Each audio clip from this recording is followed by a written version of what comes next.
It's been so long since I've seen a book adaptation that was done so well. It may be inaccurate to call this simply a book adaptation when it's really a multi-book adaptation in a lot of ways. A wide variety of characters are on display here with various different stories to tell. I enjoyed almost everything here, but when it comes to the writing, it does have some areas that could be better. The original books were pretty straightforward with the stories they were telling, but this adaptation takes those and changes it up. Alongside it being third person, following many viewpoints, it works as kind of an anthology series with its formatting. The world is fascinating, but I don't think it does enough to explain things to those that haven't read the books. The characters were fun, the plot is the type I'd expect from a YA book, but with some interesting additions. I'm going to be embracing the fold and examining the light to see what this overstuffed show has in display with Shadow and Bones. Spoilers ahead.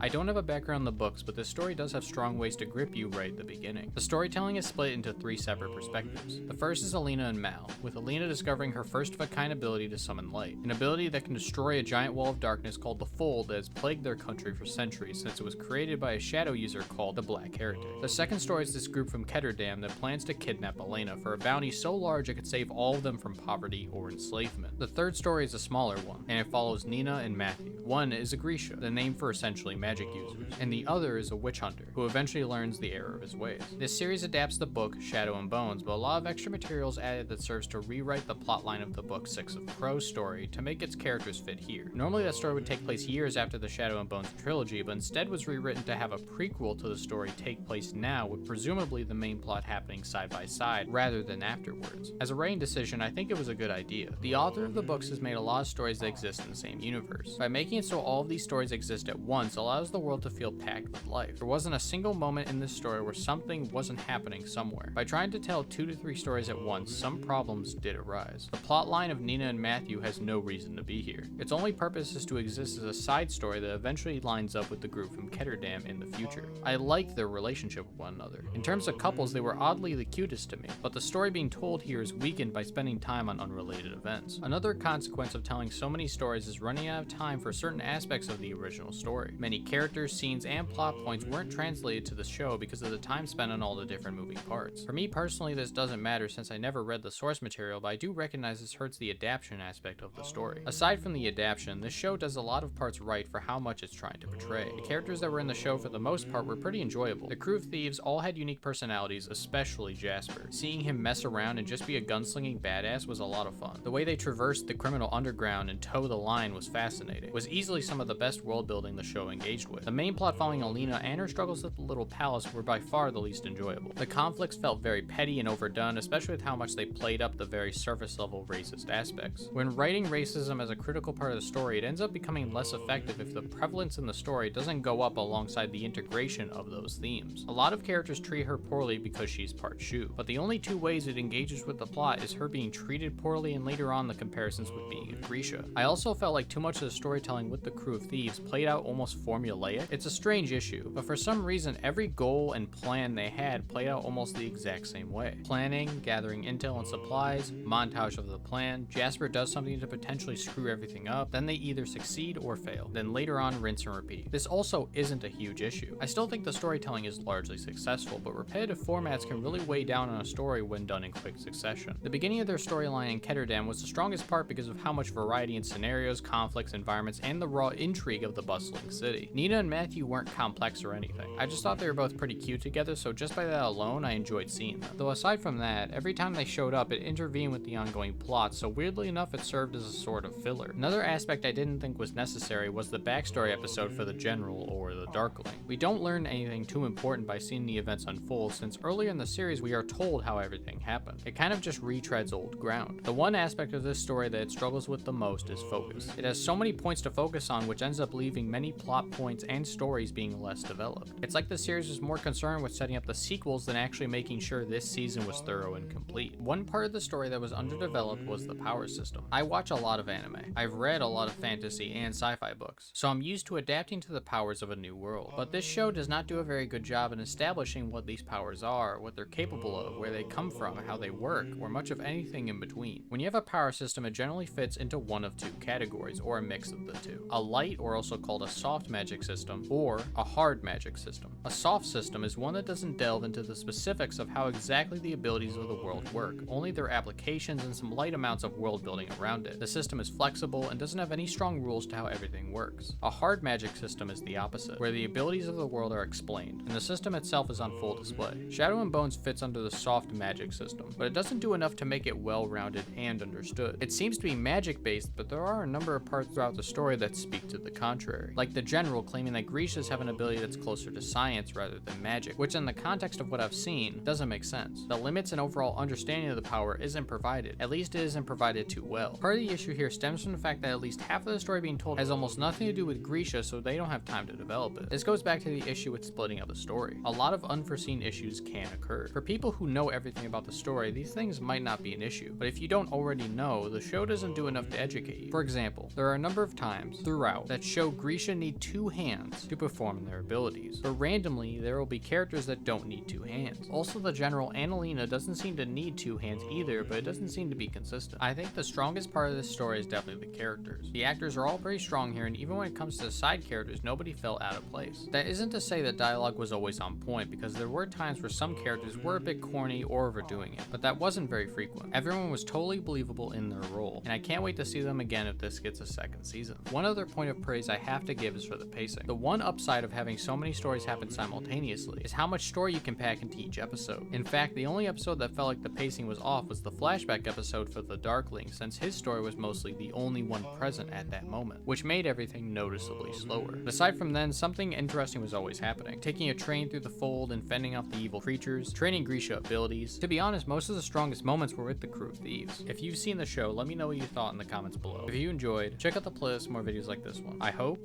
to see you next time.